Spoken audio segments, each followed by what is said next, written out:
Journalist News. সাউথহ্যাম্পটনে Bangladeshi community মুসলিমদের মধ্যে পবিত্র কোরআন বিতরণ করেছে আল কোরআন একাডেমি লন্ডন। রোববার Southampton Shahjalal mosque and cultural centre evening মাদ্রাসার সাধারণ ছাত্রছাত্রীদের মাঝে সার্টিফিকেট ও পুরস্কার বিতরণী অনুষ্ঠানে উপস্থিত শিক্ষক, শিক্ষার্থী, অভিভাবক এবং সাধারণ মুসলিমদের মাঝে পবিত্র কোরআন বিতরণ করে আল কোরআন একাডেমি।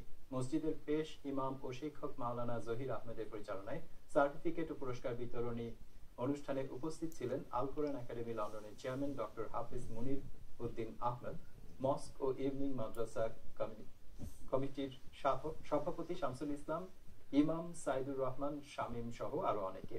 উল্লেখ্য, বাংলাদেশ ও ব্রিটেন সহ বিশ্বের বিভিন্ন দেশে সাধারণ মানুষের মাঝে বিভিন্ন ভাষায় অনুদিত পবিত্র কোরআন পৌঁছে দিতে চ্যানেল এস এর সহযোগিতায় কাজ করে যাচ্ছে আল কোরআন একাডেমি।